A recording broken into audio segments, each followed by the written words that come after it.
नैतिक अपने छोटे से बेटे नक्श के साथ मुंबई में रहता था। उसका बेटा काफी छोटा था और नैतिक मुंबई की एक बड़ी कंपनी में चाय बनाने का काम किया करता था। इसी काम से कमाए गए पैसों से वो अपना और अपने बेटे का ख्याल रखता था। नक्श अभी काफी छोटा था, जिससे नैतिक रेडी करके प्ले स्कूल छोड़ आता था और इसके बाद ऑफिस चला जाता था।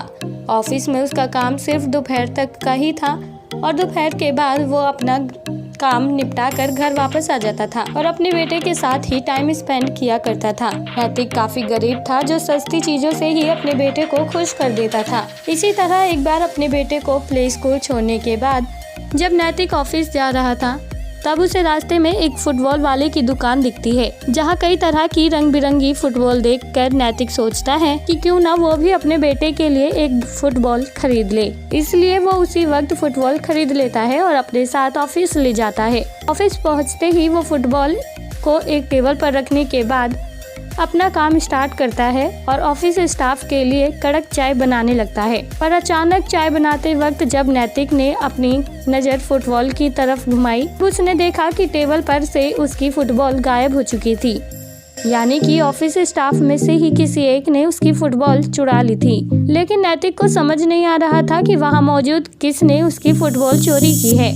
पर कुछ समय बाद ही नैतिक पहचान जाता है कि ऑफिस में मौजूद इन सभी लोगों में से कौन चोर है जिसने उसकी फुटबॉल चुराई है।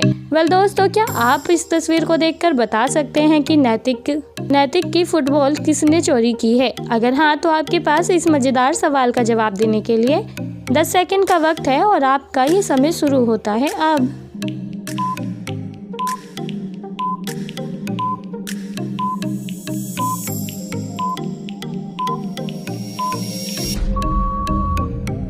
दोस्तों, ऑफिस स्टाफ को गौर से देखने के बाद नैतिक को पता चल जाता है कि उनमें से नंबर 1 वाली महिला यानी कि अक्षरा ने ही उसका फुटबॉल चोरी किया है, क्योंकि अक्षरा प्रेग्नेंट है और एक प्रेग्नेंट महिला कभी भी हील्स नहीं पहनती है। फिर उसने हील क्यों पहना हुआ है, यानी कि वो प्रेग्नेंट नहीं है, जिससे नैतिक पहचान जाता है कि अक्षरा ने ही उसका फुटबॉल चोरी किया है। तो दोस्तों, आपने फुटबॉल चोरी करने वाले शख्स को पहचानने में कितने सेकंड का वक्त लिया? आप हमें कमेंट बॉक्स में कमेंट करके ज़रूर बताएं। और साथ ही ऐसी और मज़ेदार पहेलियों के जवाब देने के लिए आप हमारे चैनल को सब्सक्राइब करना ना भूलें।